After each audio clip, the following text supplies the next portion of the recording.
It's okay. Take a deep breath. You know what? You said I'll say this. Then it comes back up rather than coming back. It's one thing.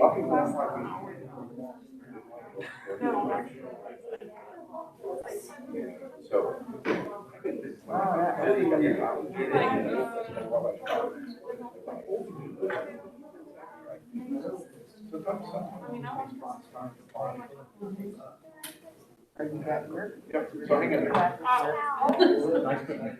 Thank you. Thank you.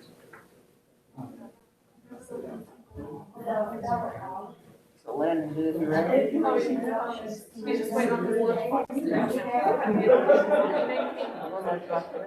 looks like a little ramen noodle.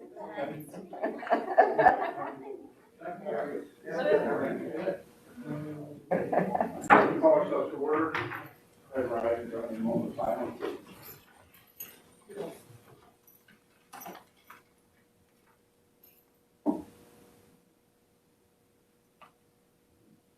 Pledge allegiance to the flag.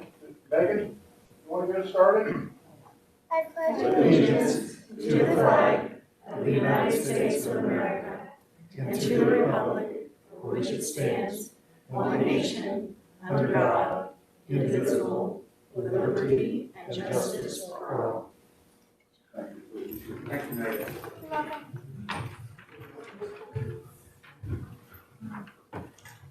Welcome, everyone. We call our roll.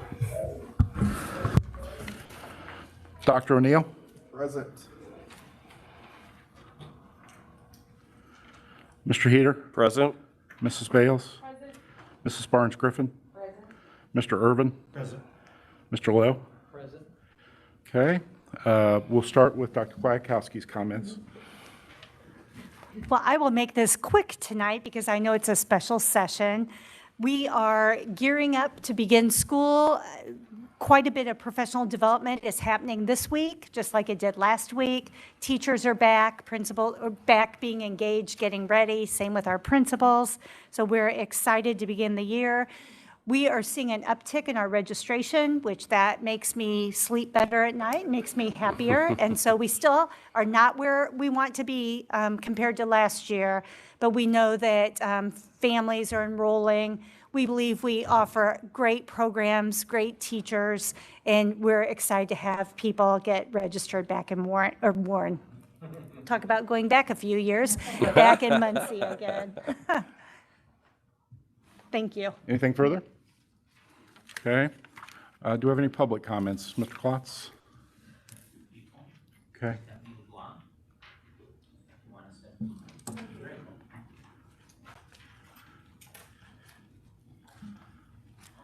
Thank you for this opportunity. My husband and I have been supporters and taxpayers for Muncie Community Schools for decades, with our daughters graduating and grandchildren attending presently. We supported MCS and remained in Muncie when everyone was moving out, going to other schools.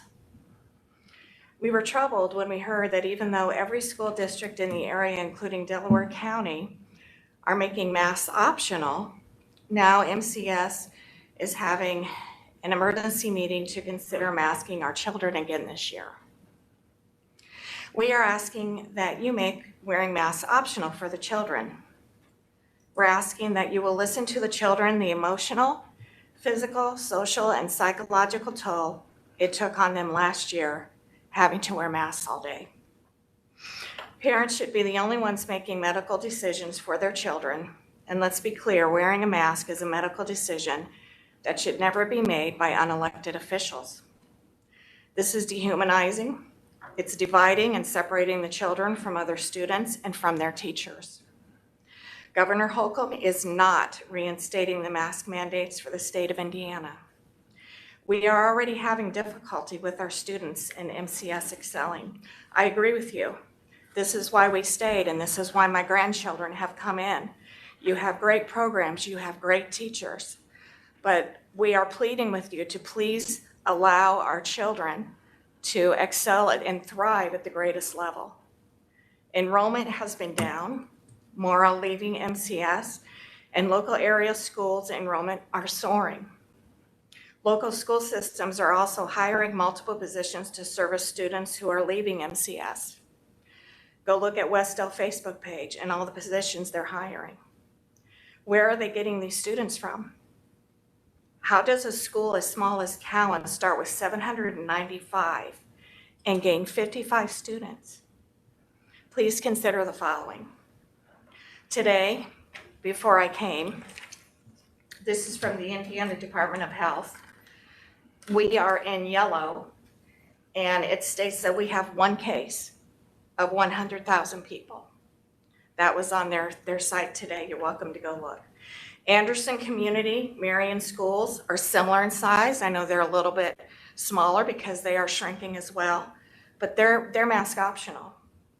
Harvard Medical School biostatistician and epidemiologist medical doctor Martin Kuldoff has determined that COVID is mainly spread through adults, and it's very unusual to get transmission from children to adults, and he has determined there's no public health reason for children to have to wear masks. Clinical scientists specializing in microbiology studies showed 68% of children participating in the mask-wearing study, they had problems wearing face coverings, and the content of carbon dioxide inhaled by them was several times higher than the acceptable norm. Due to the high intake of carbon dioxide, children sampled experienced symptoms such as irritability, headache, difficulty concentrating, reluctance to go to school, malaise, impaired learning, drowsiness, or fatigue. Dr. Jay Bhattacharya, who is professor of medicine at Stanford University, quote, "Mask mandates for children are mostly harmful." I don't have time to go into how he came to that conclusion through his studies. University of Florida labs have found dangerous pathogens on children's masks just recently in June. These included bacteria that cause diphtheria, pneumonia, meningitis, parasites, fungi, pathogens that cause ulcers, acne, and strep throat. If you look at the N95 mask, they block 0.3 microns in size. The COVID virus is 0.1 micron. So if the N95 masks are ineffective, how can we expect the cloth mask or surgical mask to be? Surgical mask packaging states it does not stop the transmission of the COVID particles directly on their box. We too have been in contact with local health department who have left it up to local schools to make the decision regarding masking, and all other schools in this area have decided to make masks optional. We cannot imagine MCS deciding to go against what other schools are doing and are within close proximity as well as competing with these schools in sports together.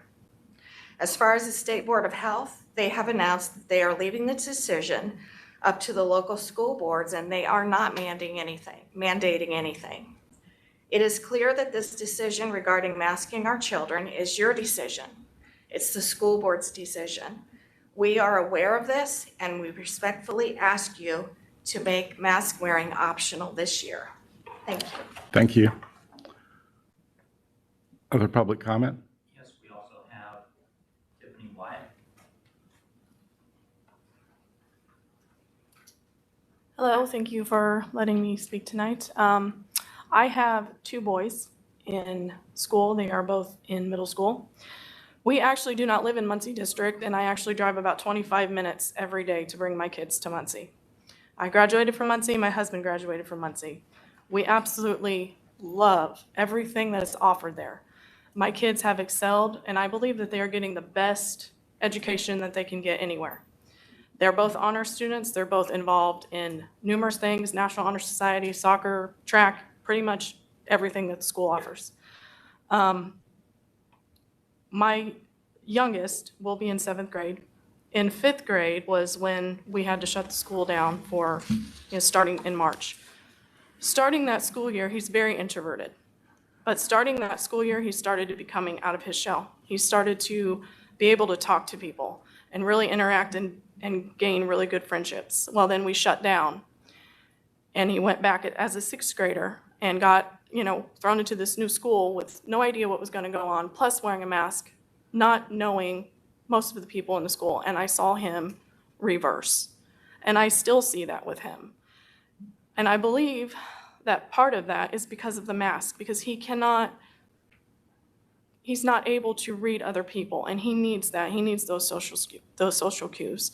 So I'm just asking, when will it end? If we mandate them this year, we know every year with the flu virus that it will mutate. The same thing's going to happen with COVID. COVID's not going away. So when will it end? If we mandate them this year, we'll have to mandate them forever. So I'm just respectfully asking that you take what I say into consideration and make them optional for this year. Thank you. Thank you. Any additional comments? Anybody else wish to be heard? You may. If you would state your name for the record, it'd be ideal. My name's Margie Harvey, and I agree. I mean, I'm for masks, but my issue is Anderson, I read online, they just started school and had 10 positive cases.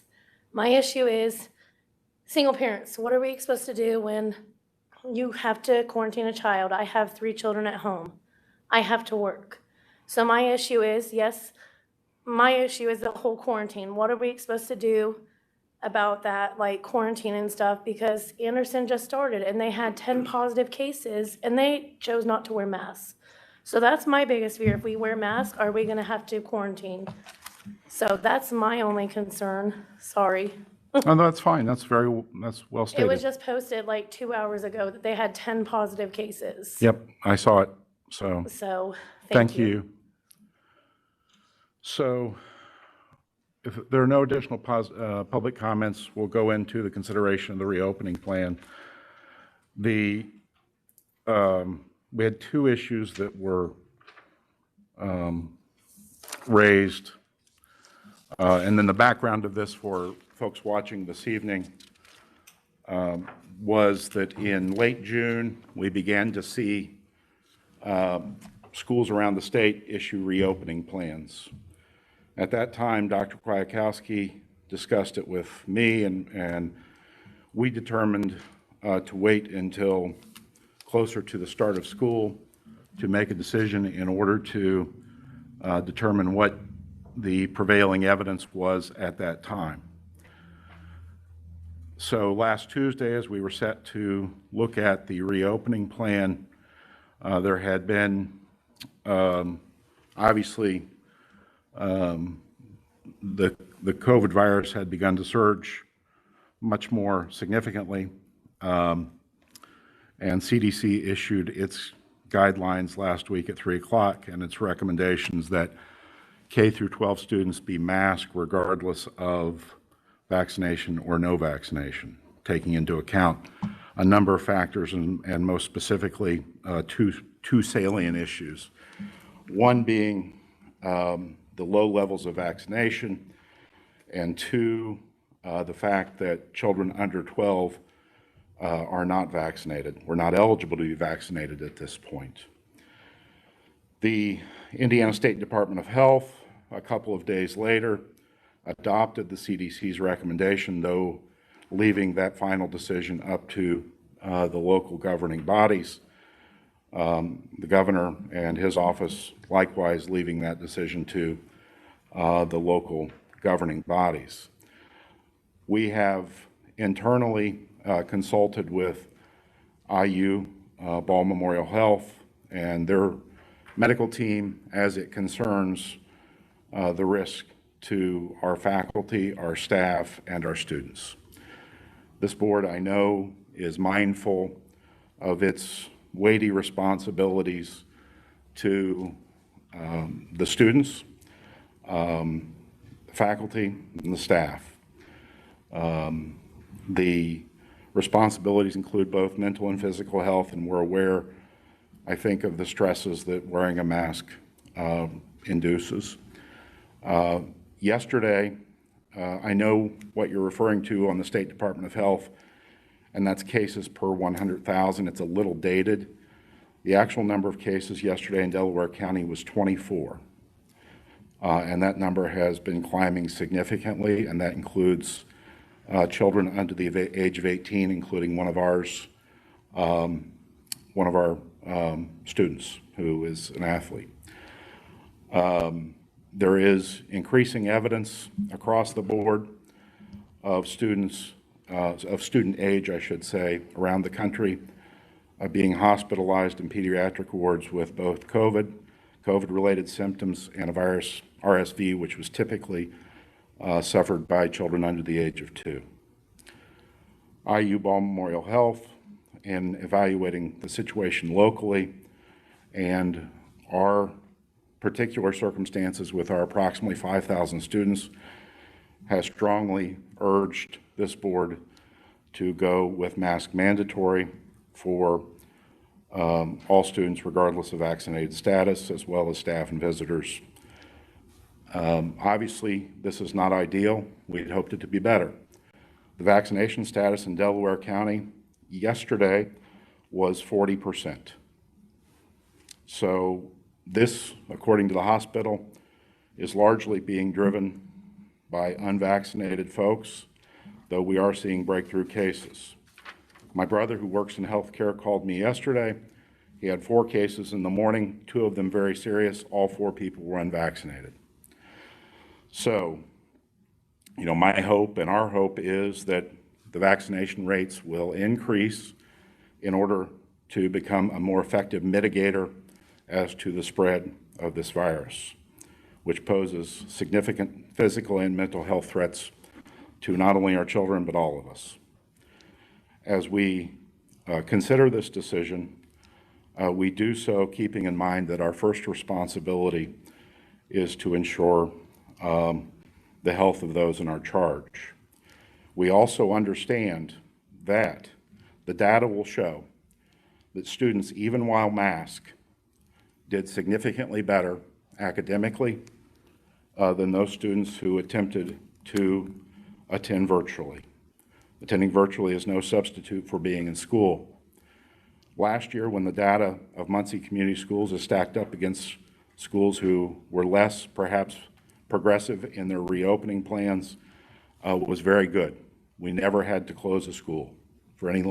Southside got closed for a period of about 7 days, but we were in classrooms the whole time, and the data will suggest that being in the classroom is the best way for our young people to receive the education they're going to need to thrive in our society.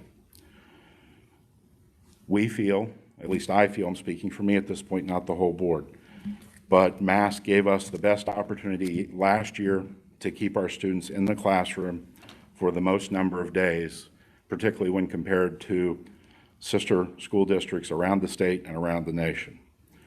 In fact, we had other systems reaching out to us early last year, trying to obtain guidance as to what we were doing that they weren't. So as we approach this year, again, seeing a surge in cases, again, the data would strongly suggest from responsible sources that it is being driven by unvaccinated individuals, and children are not immune from the effects of the virus. In fact, there was a report out of Arkansas that their pediatric ward was full as of late last week. So with that, I will give the rest of the board a chance to be heard, but that's my position. Mr. Lowe. Yes, I agree with everything you said. It seems like a bit of a roller coaster. I think that's probably frustrating to all of us, is just when we think it's safe, it's turning back the other direction. And I think we as the board need to act upon what we see and what we see projecting. And if we don't do that, well, we need to do that. So I'm in support of the mask required. So I think we as the board need to support that. Mr. Irvin. Yeah, I've given it a lot of thought, and I have a lot of respect for the public comments, a great deal of respect. This is not an easy issue, was not an easy issue for me. I've done a lot of reading, given it a lot of thought. I would support the mask requirement. Just in a nutshell, the reasons why I support it. I'm very concerned that those under the age of 12 can't yet get a vaccination if they want to or their parents want them to. I don't know that I think anyone should be mandated to get a vaccination, but we know they're mandated not to be able to get one, and that's a concern to me. There is much we don't know yet about the Delta variant, and we're learning more hour by hour. Frankly, this is uncharted territory.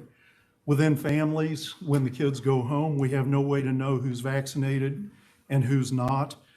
And I think that unvaccinated, whether adults or children, can be carriers, can spread the disease. And so I think it's important to err on the side of caution, at least in the short term. I support requiring the masks now. I don't support requiring the masks for a whole semester, for the year. I would like us to evaluate it on an ongoing basis, and I could easily change my mind if the data and the circumstances would indicate that. And I think it's important that we look at it, that we not make a decision now and say we're done for the year. We may not even be done for the month. We need to see what the evidence shows us, all evidence.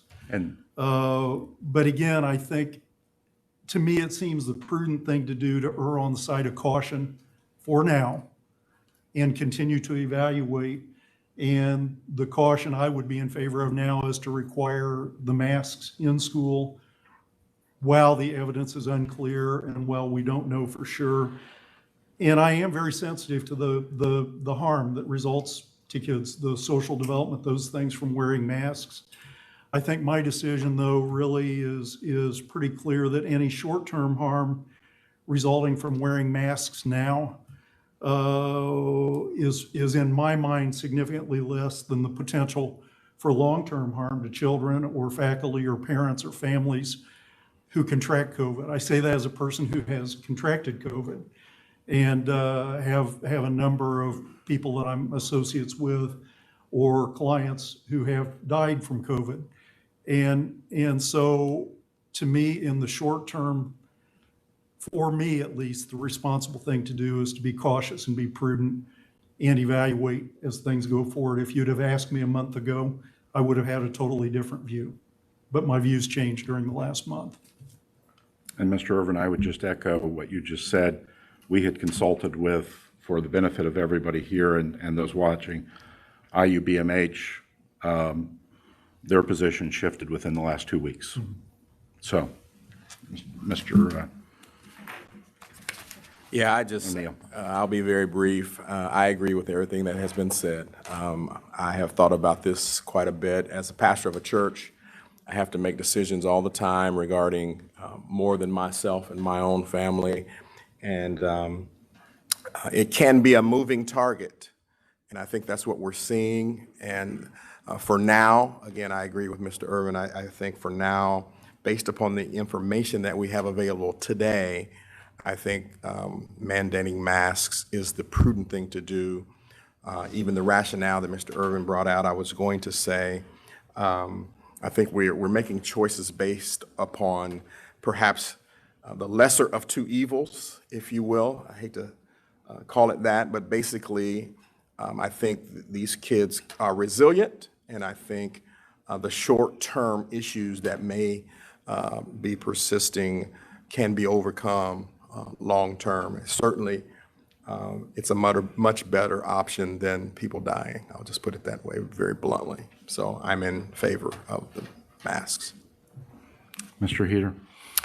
Well, first of all, I'm really proud of the effort that the staff put in all last year when we were first faced with this. We had a low amount of disruption. We certainly had disruption like every school corporation does, but you know, the kids, as you said, Pastor, are certainly resilient, but so are the teachers and staff that were there and the administrators who have had to follow all of this as it's gone along. I'm in support of masks. I think there is, if we believe that last year taught us anything, that some of the precautions we took made a difference.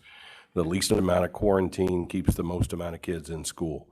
And, you know, I think we also learned that there probably are ways that we can help give kids some breaks in using masks and still be safe.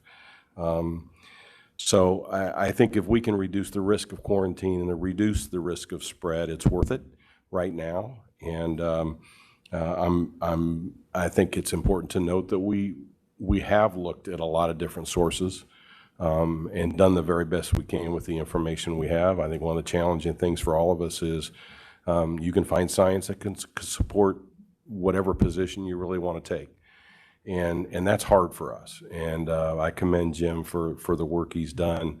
And we've got to get people vaccinated. Our daughter is a first grade teacher at Westfield in Hamilton County. They are choosing to start optional, but they're also 70% vaccinated in Hamilton County.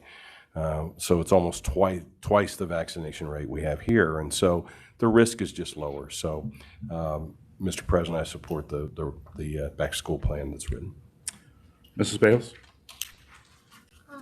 First, I just want to say thank you so much to our administrators. I know there's a lot of heavy lifting that goes into creating this plan. And also thank you to our principals for their patience. I know that the beginning of the year is a really stressful time and you're awaiting this plan in order to proceed. So thank you for being patient. We wanted to be sure that we had the most accurate information in order to make the most informed decision for everyone involved. So that's why we have waited so long. Also, thank you to the many families and teachers who reached out to either the entire board or to myself via email. I really appreciate hearing from you all firsthand. I carefully read each one and tried to reply to them all. I take the health and safety of our MCS family very seriously. I myself have 2 kids attending MCS schools. In addition to reading those emails, I also read numerous primary resources and studies regarding the pandemic and safety, as well as guidance from our local, state, and national health agencies. With that said, I agree this plan is the best way to ensure the health and safety of our students, faculty, staff, and keep our students learning in school. Mrs. Barnes-Griffin? So I'll just say that personal choice and freedom to choose is very important to me. But as a member of this board and as a collective, we have a duty of care to ensure the health of those in our charge. And my decision, and I support masks because I think what Mr. Irvin said, for someone 13 and up, they have a choice to be vaccinated. They can make the decision to vaccinate or not. But our kids 12 and under, they do not have that option. They don't. So I think morally for me, that it would be best to make sure that we do all that we can to ensure that our kids are safe.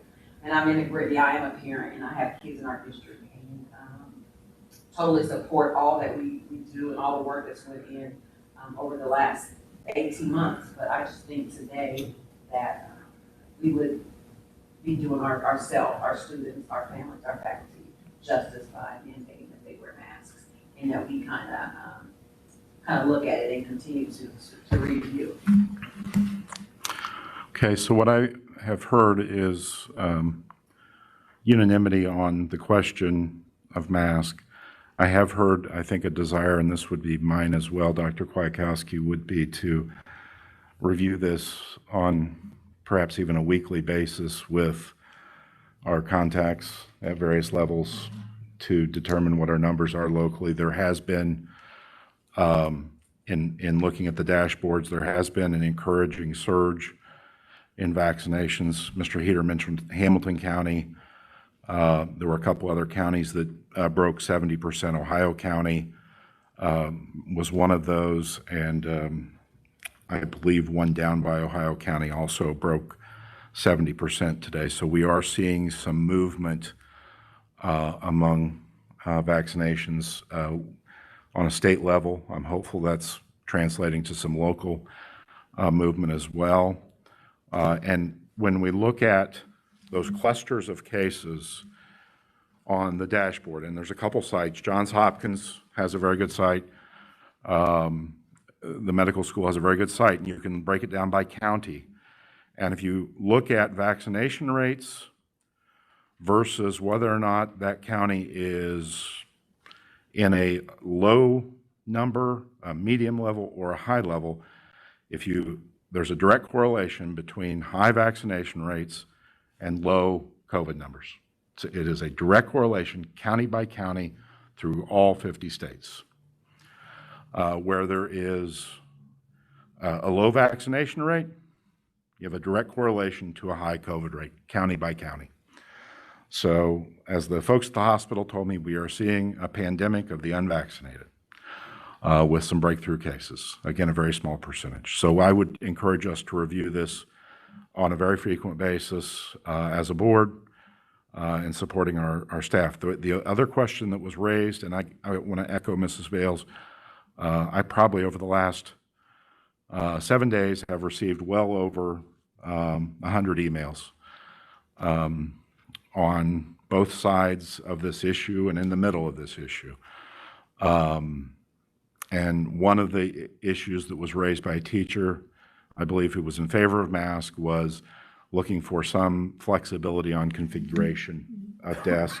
So if we could delegate, I mean, I would say, whatever you guys choose to do there is fine. So I spoke with the Indiana Department of Health, and they responded that right now the guidance is to try as much as possible to have the 3 feet, but everyone facing the same direction is no longer part of that guidance. Okay. So And we'll be able to remove that part, which I think Andy, you already did in a version, hoping that would be able to Okay. move forward. Okay, so, and again, as the circumstances change, certainly, I would contemplate that the motion would delegate to the administration the ability to shift on a relatively quick basis without the necessity for board action. So, is there anything further from anyone? I have a couple of questions. Sure. Just to clarify and for the benefit of those who might be watching, and also for the mom who asked a question earlier, what the quarantine procedures will look like for those who haven't read the plan, just what that might look like for those who are vaccinated and not vaccinated. Does it look the same? That kind of thing, just for those watching. So Andy is working on the protocols, and so I hope I'm up to speed as much as possible. So there is a difference between if you're vaccinated or if you're not vaccinated. And so off my memory, I believe for vaccinated, if they are not showing any symptoms after 3 days, they're able to return back to school. Is that correct, Andy? If they are not vaccinated, If they are vaccinated. if they are vaccinated and it's not believed to be COVID related, then they don't have to quarantine at all. But if they show some symptoms and after 3 days are feeling better, they can come back.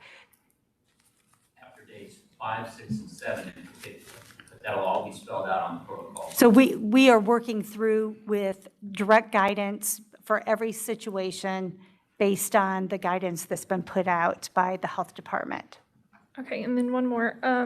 For contact tracing purposes, what will that look like in a classroom setting if we are not requiring proof of vaccination from faculty and staff? Well, I mean, so right now we will, right now if everyone's wearing masks, you only have to quarantine those within 3 feet of one another. And then based on when we are talking with families, we'll work with our attorney to see if we need to see what vaccinations look like, or if, they just share that information with us. I was mainly just thinking of the teachers. If we have to quarantine a teacher, how will we know whether or not we're just trusting their words since we're not requiring proof of vaccination? I spoke to David yesterday about that issue, and he's supposed to get us something. Because we'll have the same with kids that are 12 and older. So if a student's been vaccinated, it will look different than a student that has not been vaccinated. And he said that was a relatively common, he's gotten that question from several districts, so. Any additional questions? I'm sure we'll have others later. Okay, if not, with the plan that is as posted, do we have a motion? Moved and seconded. Any further discussion among the board? Okay. All those in favor signify by aye. Aye. Opposed, same sign. Okay. Any media inquiry? Okay. With that, do I have a motion to adjourn? So moved.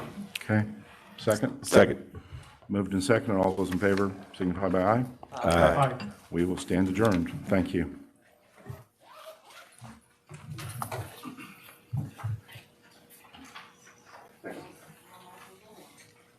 appreciate all your work. I assume we have nothing to sign. Excellent. Thank you. I've been There's great. Oh, thank you. Did you just have